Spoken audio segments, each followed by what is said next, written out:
आप देख रहे हैं सिटीजन वाइज। मैं हूं शब। सिटीजन वाइज में वक्त हो चुका है दिन भर की तमाम खबरों पर नजर डालने का। तो आइए देखते हैं क्या है आज की खबरों में। समाजवादी पार्टी के राष्ट्रीय अध्यक्ष अखिलेश यादव ने पेपर लीक मामले को लेकर भाजपा पर निशाना साधा है। उन्होंने कहा है कि यह आरोप बेहद गंभीर है कि पुलिस भर्ती परीक्षा का पेपर आयोजित करवाने वाली गुजरात की कंपनी का ही पेपर लीक करवाने में हाथ है और उसका मालिक जब सफलतापूर्वक विदेश भाग गया है उसके बाद ही उत्तर प्रदेश सरकार ने उसके बारे में जनता को बताया और जनता के गुस्से से बचने के लिए दिखाने भर के लिए उस कंपनी को ब्लैक लिस्ट कर दिया है। उत्तर प्रदेश सरकार उस कंपनी और उसके मालिक के खिलाफ एफआईआर की कॉपी सार्वजनिक कर गुजरात भेजकर उसकी संपत्ति से खामियाजा वसूलने की हिम्मत दिखाए।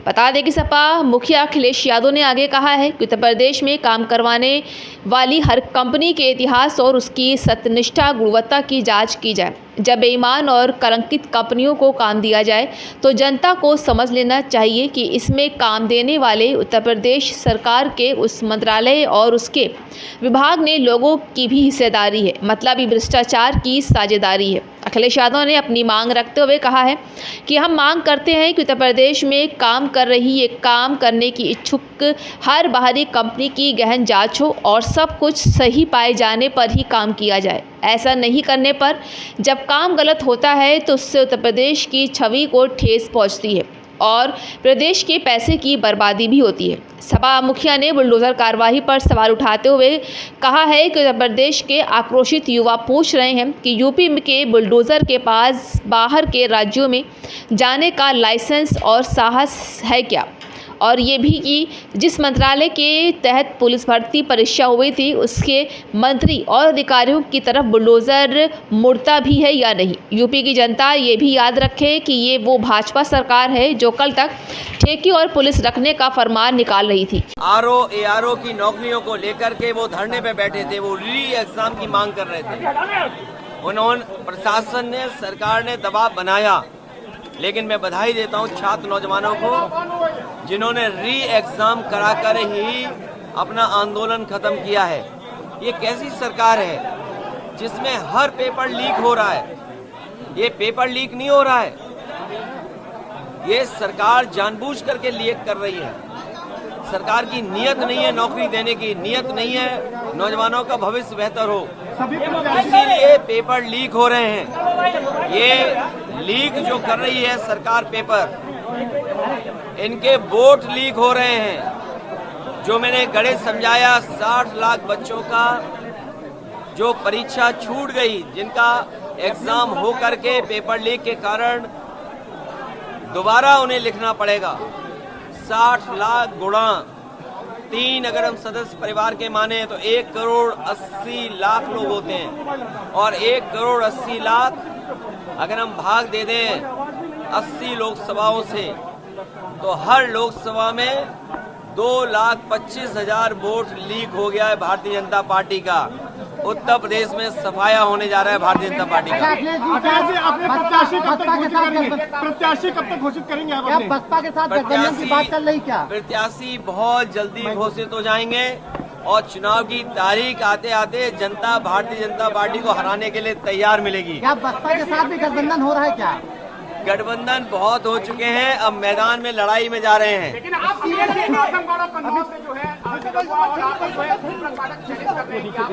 अरे कन्नौज देश की राजधानी रही है, कन्नौज नहीं। 80 हराओ का नारा है। बीजेपी हटाओ, लोकतंत्र बचाओ। बीजेपी हटाओ, संविधान बचाओ। बीजेपी हटाओ, नौकरी पाओ। बीजेपी हटाओ, रोजगार पाओ। आप चुनाव लड़ेंगे कि नहीं अखिलेश जी?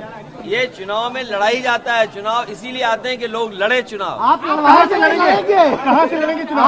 आप लड़ाएंगे? अरे हम लड़ाएंगे भी, लड़ेंगे भी और सब कुछ करेंगे, आंदोलन को आगे बढ़ाएंगे। अच्छा, आज जो है पूजा पाल जी केशव जी से मिली है, क्या वो पार्टी छोड़ रही है? देखिए, जो राजनेता हैं या राजनीति करने वाले हैं, हम सब सम्मान के लिए राजनीति करते हैं। राजनीति में राजनेता सम्मान के लिए और कुछ लोग सामान के लिए राजनीति करते हैं। ये भारतीय जनता पार्टी की जो नई राजनीति है जो विकसित भारत का सपना दिखा रहे थे, विश्व गुरु भारत का सपना दिखा रहे थे, वो बताओ विधायकों को, मंत्रियों को तोड़ने के लिए पैकेज दे रहे हो, इतना पैकेज की बात कर रहे हो।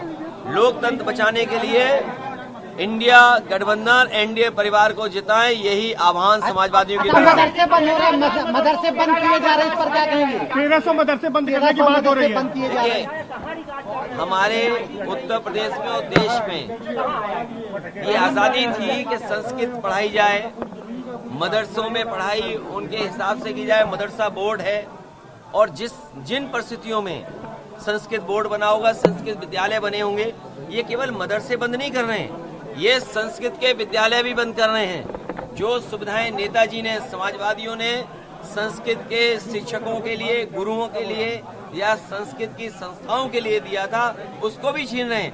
ये भारतीय जनता पार्टी केवल एक समाज की दुश्मन नहीं है, ये देश को दुश्मन है, देश की। अच्छा, AIMIM लगातार मुस्लिम वोटों का डर दिखा रही है। AIMIM लगातार मुस्लिम वोटों का देखिए, आपको फिक्र इस बात की करनी चाहिए कि भारतीय जनता पार्टी की सरकार में, क्योंकि प्रयागराज कोई वो स्थान नहीं है जिससे कि पत्रकारों को हमें समझाना पड़े।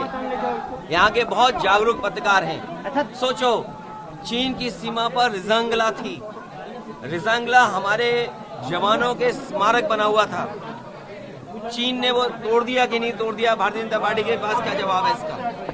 हमारी सीमा सुरक्षित है, उसका कोई जवाब भारतीय जनता पार्टी के पास नहीं है। और जो सुप्रीम कोर्ट मांग रहा है इलेक्टोरल बॉन्ड्स को लेकर के, क्या भारतीय जनता पार्टी पीछे नहीं भाग रही?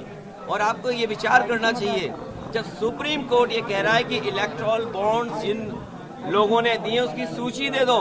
अरे आजकल तो PDF फाइल होती है, एक क्लिक में सब नाम मिलते हैं। ये जो पत्रकार साथी हैं, बताओ एक दिन में कितनी सरकार की न्यूज आपको मिलती होंगी या कितनी लिखने को मिलती हो? सोचो, वही सरकार इलेक्टोरल बॉन्ड्स किसने दिए हैं वो एक्सेप्ट नहीं कर पा रही है, स्वीकार नहीं कर पा रही है, और कितने महीने का समय मांग रहे? 6 महीने का समय। इससे बड़ा भ्रष्टाचार कोई नहीं हो सकता है। जो सुप्रीम कोर्ट अगर कोई सूची मांग रहा है, उससे सरकार भाग रही हो। अच्छा, जो चिंता का विषय है।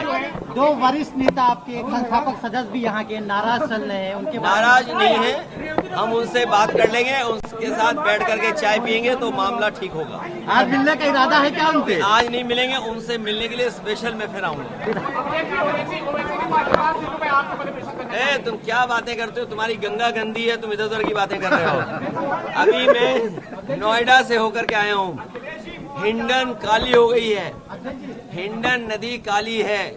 कानपुर की आज खबर छपी है, नाले सीधे जा रहे हैं गंगा में।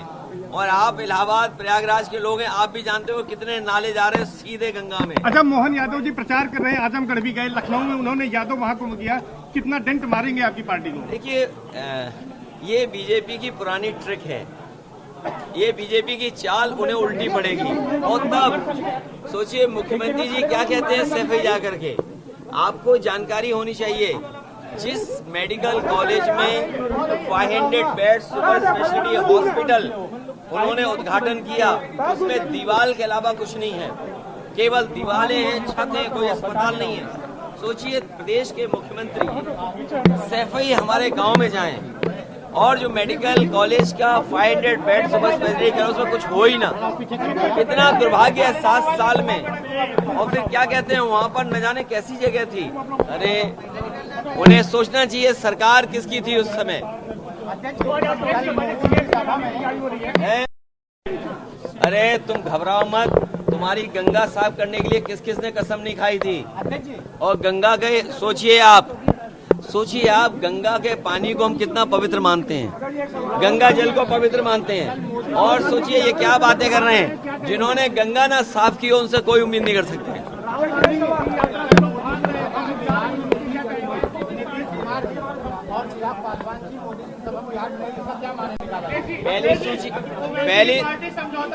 पहली सूची में बाहर था, बिहार को बाहर कर दिया उन्होंने, सूची में बिहार बाहर था। तो उन्हें अब मना रहे होंगे, अब ये गठबंधन को मनाने की कोशिश हो रही होगी। तुम क्यों बार बार यही सवाल पूछ रहे हो? और ये तो नहीं, तुम्हें चिंता होनी चाहिए माँ गंगा की, माँ गंगा की चिंता होनी चाहिए।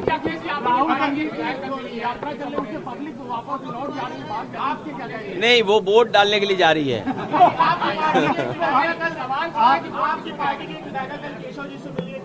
अरे केशव जी से मिली, केशव जी पे कुछ विभाग बचा कि बस कुछ और भी है उनके पास सामान। तो थी आज की अहम खबर। ताजा खबरों के अपडेट के लिए जुड़े रहिए हमारे साथ सिटीजन वॉइस पर। हमारे चैनल को लाइक, शेयर और सब्सक्राइब करना ना भूलें।